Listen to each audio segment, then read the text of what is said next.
We've stopped at a motorway or freeway on-ramp where the speed limit's probably 80 or 100, and we're at a dead stop and we're expected to hit 100 like that.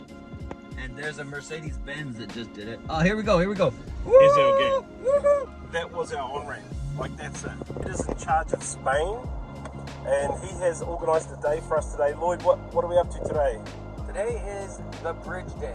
Puente Arab or Puente Roman. First bridge, it's in the city of Ronda.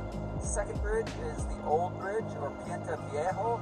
And then the third bridge is Puente Nuevo. It's a new bridge, but because it was built in 1785. So we're climbing in the red carreras of southern Spain, just out of Marbella. And we're actually going to stop and have a look in a minute, because the valleys that we've been winding up, we're at a really decent elevation, and the views out to the coast look amazing. The Ronda Valley in the Ronda Township. And Ronda is very, very old. So it was conquered in 700 years ago by some lot of people, and then another lot of people, then another lot of people until today when the Spaniards are here. So these are Roman ruins. When you hear the word Roman connected with anything, obviously you're talking centuries and centuries old. This is at the Puerto Romano, which I'm told means Roman bridge. So they built this bridge. It costs nothing to come and have a look at this and be wowed. Okay, here's a little edit. We are currently standing on the Roman bridge. This is it, built by the Romans. Imagine walking on something over 1,000 years old. And this is apparently not the Roman bridge, but the new bridge. That one looks cooler than this one, just saying.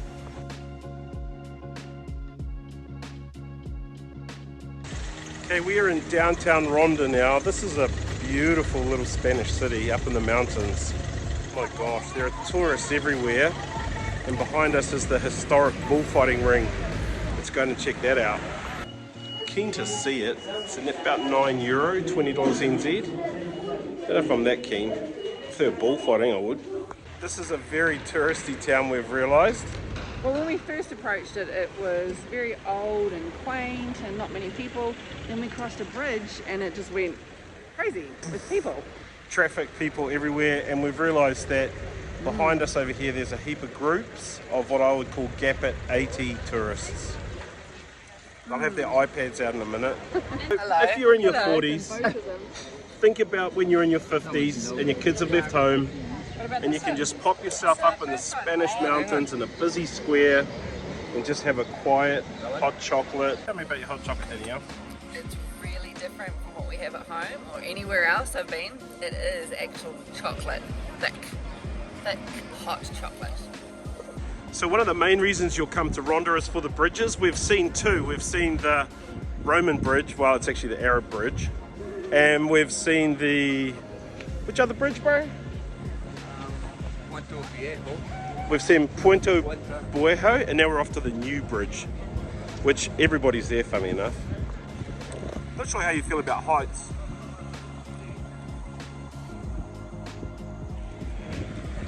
We're pretty high up here. So what do you think of the new bridge? Pretty massive. It's pretty cool. I don't know that it's that new. I think when they say new, it's still about 400 years old. That's the old bridge down there where we were before. Okay, if you're interested in the indoor-outdoor dining aspect of Spanish cuisine, I'd suggest that you get up to Ronda. There are very few places where I think you can get a meal inside. Beautiful up here.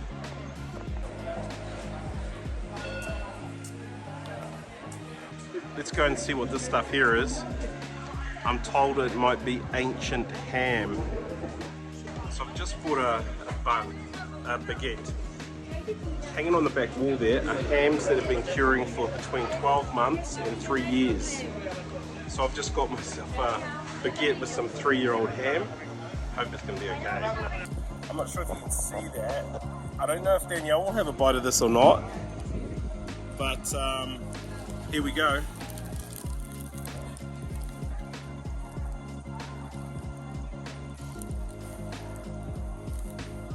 How is that, Trevor? Très bien. Well, it's 3 years old. Is it strong? Flavour? It's not strong, but the consistency is kind of very different to what I've had with ham at home. Chewy? Stringy? Yeah, stringy and chewy, but tastes good. Okay, my turn. One of the things we really loved to do here was just sit in the square and just watch the people as they pass by, look around at all the beautiful buildings, the churches. It's just lovely colours, architecture, designs, just all around you, everywhere you looked. But it got to a point where it got pretty cold, and so we wanted to walk back out to where it was nice and sunny.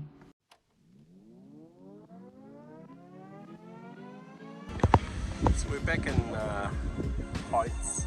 It's I'm doing good. I'm doing good. I'm doing good. It's like, Pretty big, big country when you're up yeah, here. it's a pretty big drop. So Danielle, can you see Lloyd and Shelley on their little walk? Yeah, I'm trying to. They would have parked down here. They're walking up and up and up and up. down there. And if they're going up to there.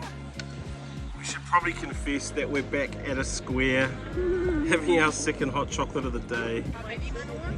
So we get something to eat.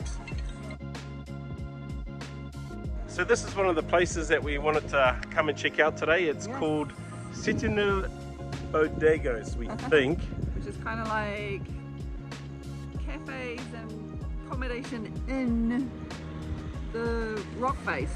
Yeah, they've built caves and they've built normal houses in front of them. So yeah, we're pretty excited to go and have a look at all that. So back to the theme of it's a lot colder here than Morocco. I have about 4 layers on now. But that was the idea on packing. We couldn't afford to bring, you know, a woolen coat for this and another coat for that. And the idea was, when it gets cold, we wear a thermal, a t-shirt, a jersey, our sort of puff jacket, and then our windbreaker. And by the end of it, we're good. So this is why we wanted to come. How cool is These this? houses that are built into the caves. Awesome, right?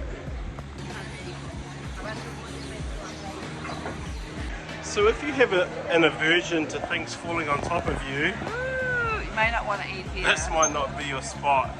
But isn't this cool? The bars and the cafes are all built into the cliff here under the rock. We're right underneath it now.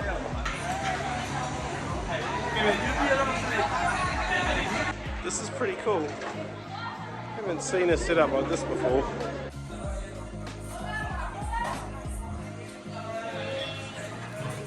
It's no big deal for men to eat food in a cave.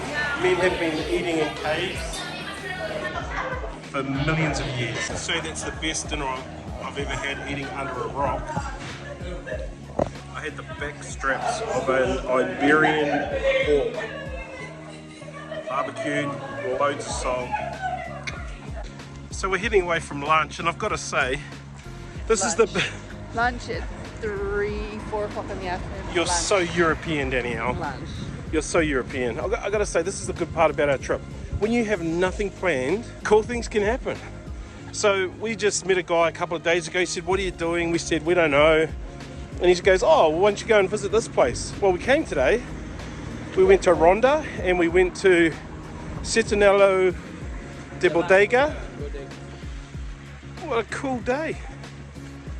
Don't over-program stuff. That's our advice when you travel. Leave some space for spontaneity and just find out stuff Lunch when at 3 o'clock in the afternoon. find out stuff when you get there. Danielle had a crepe at lunchtime and she never told Lloyd and Shelley.